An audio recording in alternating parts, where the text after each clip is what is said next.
주님 가르치는 기도로 우리 함께 기도하시겠습니다.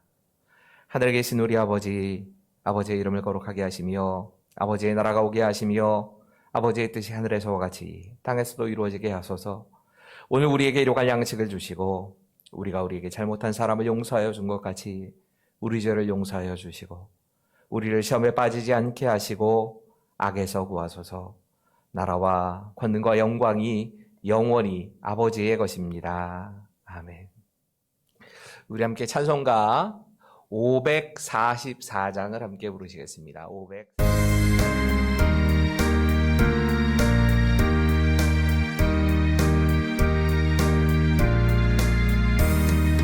울어도 못하네 눈물 많이 흘려도 겁을 없게 못하고 죄를 씻지 못하니 울어도 못하네 십자가에 달려서 예수 고난 당했네 나를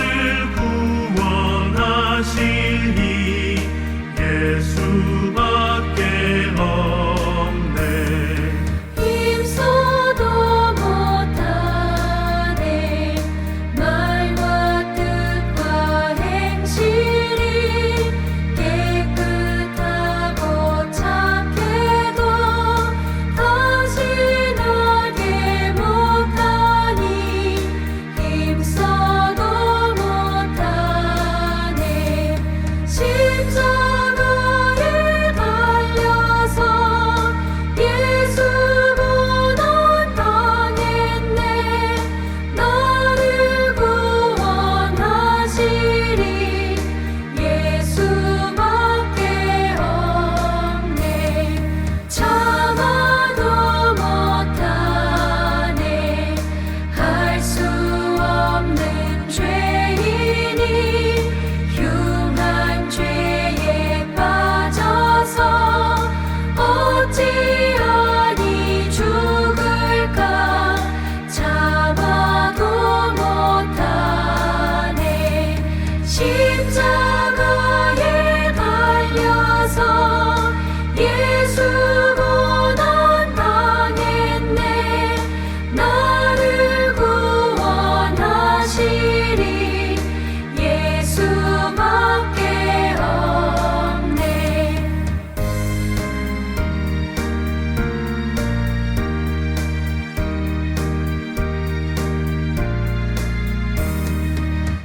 믿으면 되겠네 주 예수만 믿어서 그 은혜를 힘입고 오직 주께 나가면 영원 삶을 얻네 십자가에 달려서 예수 고난 당했네 나를 구원하시리 예수밖에 없네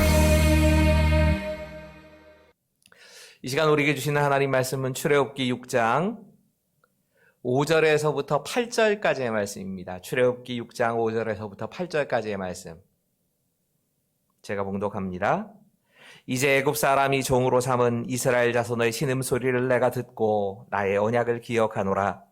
그러므로 이스라엘 자손에게 말하기를 나는 여호와라. 내가 애굽 사람의 무거운 짐 밑에서 너희를 빼내며 그들의 노역에서 너희를 건지며 편팔과 여러 큰 심판들로서 너희를 속량하여 너희를 내 백성으로 삼고 나는 너희의 하나님이 되리니 나는 애굽 사람의 무거운 짐 밑에서 너희를 빼낸 너희의 하나님 여호와인 줄 너희가 알지라. 내가 아브라함과 이삭과 야곱에게 주기로 맹세한 땅에서 너희를 인도하고 그 땅을 너희에게 주어 기업을 삼게 하리라. 나는 여호와라 하셨다 하라. 아멘. 섀도우 랜드는 옥스퍼드 대학의 교수였고 20세기에 가장 영향력 있는 작가로 불리는 C.S. 루이스의 삶을 다루고 있는 영화입니다. 이 영화는 좀 지루하긴 합니다. 근데 한 번쯤은 꼭 한번 그리스도인이라면 보시라고 영화를 통해서라도 C.S. 루이스가 어떤 사람인가를 좀 볼 수 있는 아주 좋은 그런 영화였다고 생각합니다. 이 영화에서 이 평생을 독신으로 살아왔던 노신사인 C.S. 루이스가 실제로 평생을 독신으로 살았던 건 아닙니다. 이 이혼녀와 자기 친구의 아내이기도 했던 이 사별을 한, 이혼이 아니죠. 사별하게 되어진 그 여자와 결혼을 해서 때늦은 사랑을 하는 그런 이야기를 담고 있습니다. C.S. 루이스의 책인 헤아려 본 슬픔이나 혹은 아니면 이 고통의 문제라고 하는 책을 직접 다루고 있는 그런 영화입니다. 이렇게 뒤늦은 사랑을 하게 됐지만 그녀가 암에 걸렸고 이 골수암으로 세상을 떠나게 되는 것으로 영화는 끝이 납니다. 그리고 이 고통의 문제를 놓고 신음하고 있는 C.S. 루이스의 고백이 이 영화 중간중간에 나옵니다. 이런 대목이 있습니다. 하나님은 우리가 기쁠 때는 속삭이시고 기분이 안 좋을 때는 양심에 조용히 말씀하십니다. 하지만 고통 가운데 있을 때는 고함을 치십니다. 고난이란 귀먹은 세상을 깨우기 위한 하나님의 메가폰입니다. 여러분, 때로는 하나님께서 우리의 요구를 들어주시는 대신에 오히려 고난을 허락하실 경우가 있습니다. 이유는 잘 모릅니다. 믿음이 좋고 기도도 많이 하고 여전히 나에게는 그런데도 문제가 남아 있습니다. 아마 어쩌면 우리가 그 이유에 대해서 정확히 알려고 하면 하나님 나라에 가서 하나님께 직접 여쭤봐야 왜 그런 어려움을 허락하셨는가 알 수 있게 될 겁니다. 왜 우리 기도에 응답하시지 않으셨는지 우리는 그 이유에 대해서 다 알 수는 없습니다. 하지만 딱 한 가지 분명한 건 있습니다. 내가 진짜 그리스도인이라면, 내가 예수님을 모시고 하나님의 뜻대로 살려고 하는 그리스도인이라면 이 고난의 때에 우리는 하나님이 어떤 분이신지는 알게 됩니다. 내가 믿음으로 순종해서 하나님의 뜻대로 살아가는데도 어려움을 당할 때, 그때가 어쩌면 우리가 하나님의 새로운 모습을 만나게 되는 때이기도 합니다. 그래서 어떤 경우에는 이런 생각도 해봅니다. 하나님이 때로는 의도적으로 하나님을 알려주시기 위해서 우리에게 고통을 알려주시는 건 아닐까. 그 전부는 아니겠지만 그런 모습을 우리가 종종 보게 됩니다. 오늘 본문의 모세의 경우도 마찬가지였습니다. 하나님 말씀에 순종했고 말씀에 순종해서 바로에게 가서 하나님의 말씀을 전했습니다. 이스라엘 백성들 앞에서 하나님의 살아계심을 보여주고 이 바로에게 가서 말씀을 전했는데 바로가 이 하나님의 말씀에 전혀 상상하지 못한 반응을 보이는 겁니다. 핍박을 해온 겁니다. 모세를 죽인 것도 아론을 죽인 것도 아니고 이스라엘 백성들을 핍박합니다. 그리고 이스라엘 백성들을 핍박하자 모세와 아론에게 이스라엘 백성들의 원망과 불평이 다 쏟아져 내려온 겁니다. 이런 과정을 통해서 하나님께서 모세와 아론에게 하나님이 어떤 분이신가를 알려주십니다. 참 이해할 수 없는 고통이었지만 그 이해할 수 없는 고통 와중에 하나님에 대해서 또 한 가지 분명하게 알게 된 것이 있습니다. 오늘과 내일은 특별히 이런 고통 가운데 만나게 된 하나님은 어떤 분이신가를 좀 묵상해 보려고 합니다.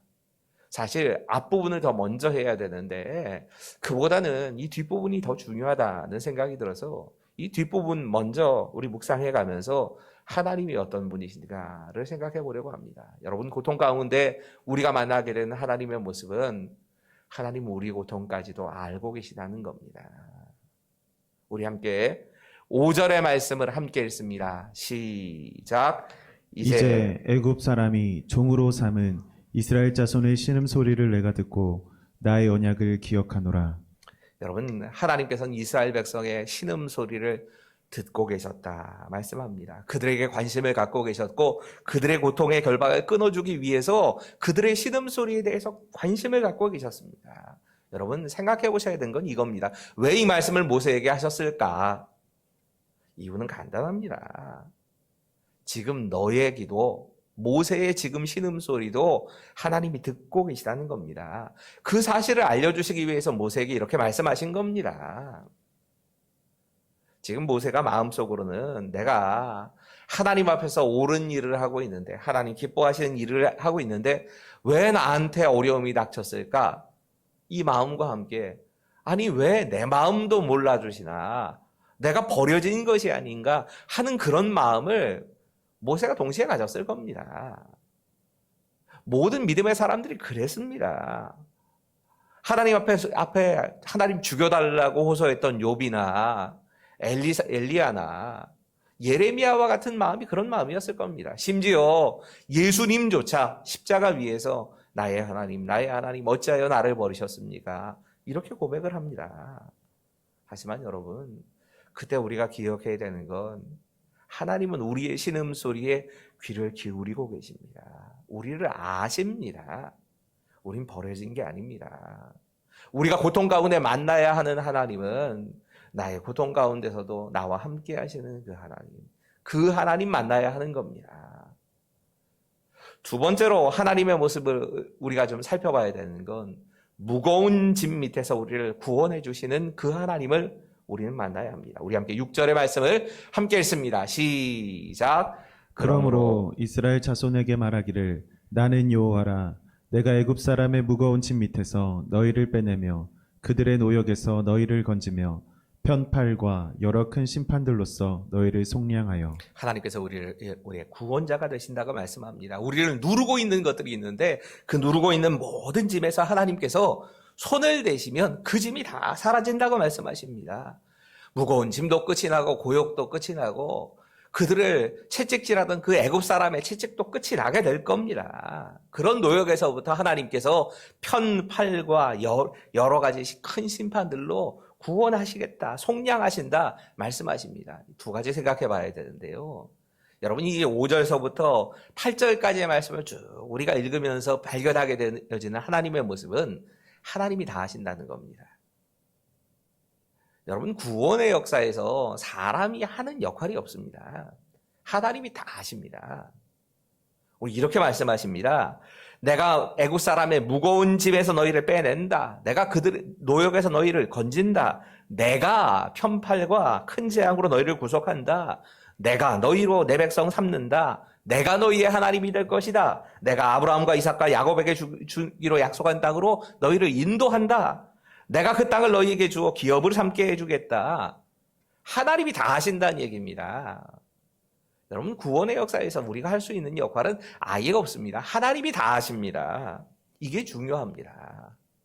또 한 가지, 이 말씀에서 주목해 봐야 되는 건 하나님이 편팔로, 그리고 또 한 가지 희한한 말씀하십니다.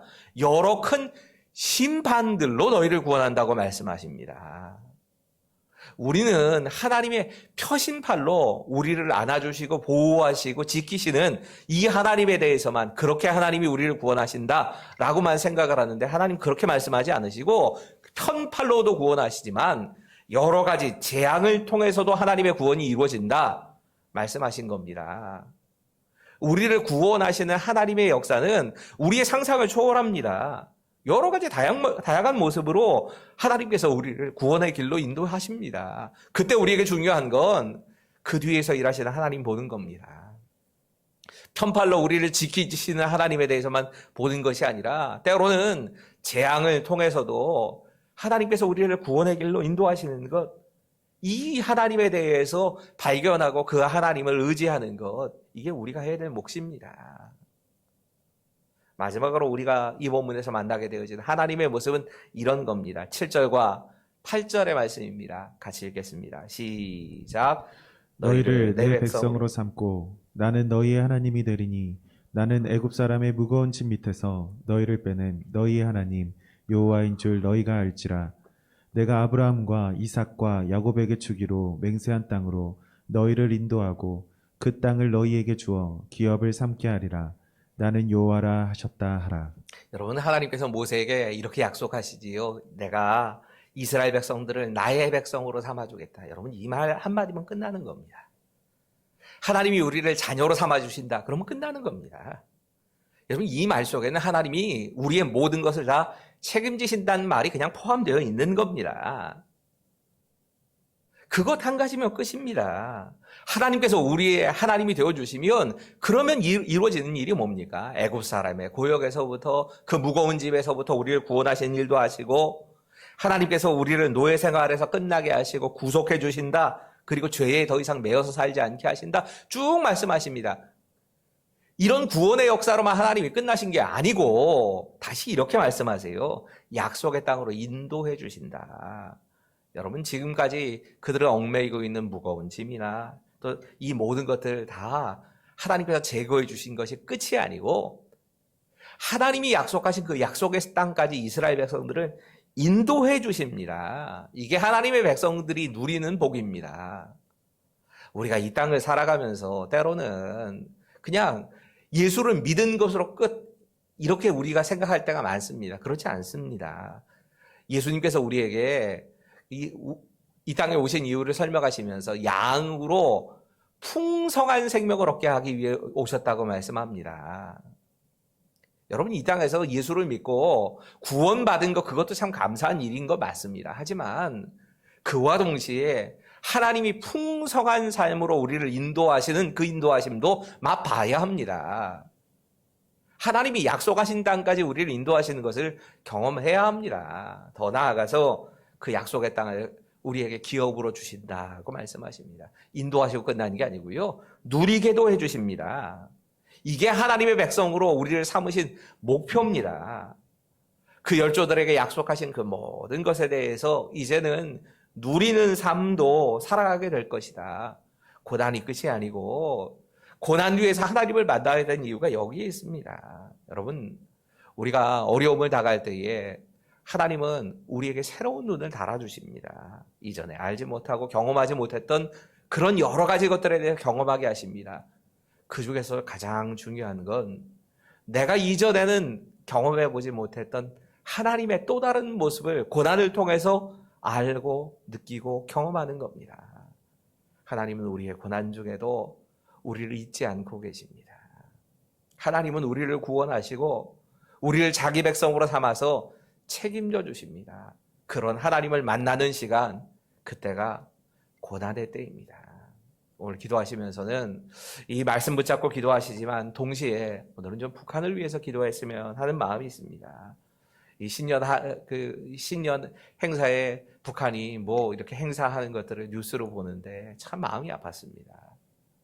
저들 안에 진짜 하나님이 주시는 그 구원의 은혜와 그 복이 그들 가운데 동일하게 있기를 위해서 좀 기도하는 마음이 자꾸 생겼는데 우리 함께 좀 기도합시다. 북한 땅에 있는 우상이 무너지게 하시고 하나님의 교회가 바르게 세워질 수 있도록 위해서 좀 기도해 주시고 북한의 주민들에게도 이 외부의 문물이나 여러 가지 것들이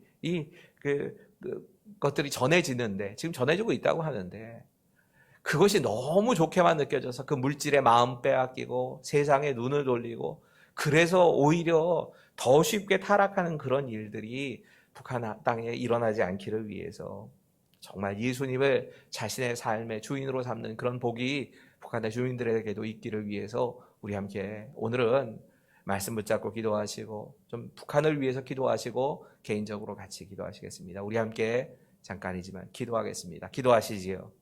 아버지.